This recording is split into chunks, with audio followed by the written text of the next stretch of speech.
Why taking action isn't enough to start achieving your goals. If you've taken that first step into trying to achieve your goal and want to make it worthwhile, this is for you. You would think that once you've taken that first step, it gets easier because you've taken that first step past fear and made some progress in developing skill. But I've been drawing for the past 7 months and I still find it hard to get myself to draw. I've made over 100 YouTube shorts and 40 videos, excluding other channels that I've made, but I still find it hard to get myself to make a video.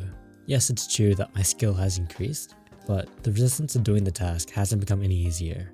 And if you don't know, resistance is just the hesitation or the motivation to not do something. I've come to learn that just doing something isn't enough sometimes. Even if I can get myself to do X task, it still feels like I'm doing it for the first time. The solution to this isn't more knowledge or learning how to learn. It's actually time. To be more specific, it's time intervals. It's the time between when you first do the task and the second time you do the task. What I've found is that if the space between these two actions is too far, you'll actually lose progress. Not in the amount of skill that you have, but in the amount of resistance that you get to doing the task.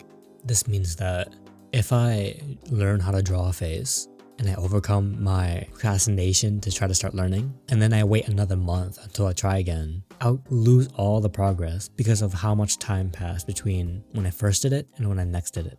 If you wait too long to do the task after the first time, the confidence that you get for doing it the first time will fade away.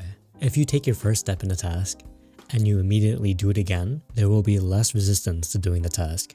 So how long should you wait until doing the task again?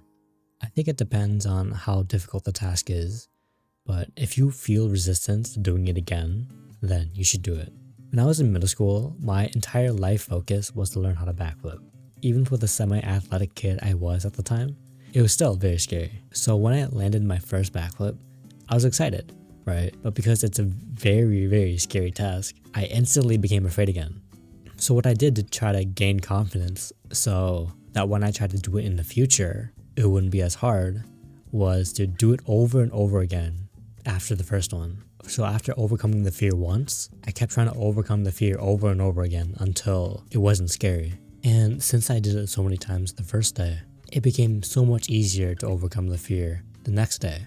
And for anything that you're doing, once you overcome this period of procrastination for the day, then you can actually go on to doing the task where you can learn and practice. But what if I was just like, I did my first backflip, now I can go rest, right? How would I feel trying to do it the next day or the next week? To answer that, I got injured sometime later and had to put training on hold. And when I got back into good enough shape, I had to relearn and overcome the same fears over again. And this happened multiple times. To summarize this video, if you've taken the first step in anything, great job. Here's the next step. Do it again. If you feel resistance, it'll be worth doing so you don't become afraid again in the future. Once you stop feeling the resistance, then you can rest for the day.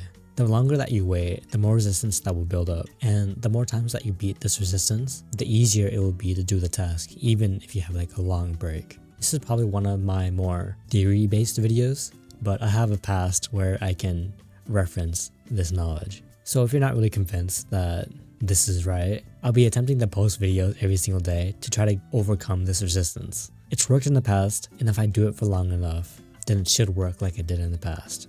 Right? I hope this was helpful. I have a Discord server in the description. Thanks for watching. Take care.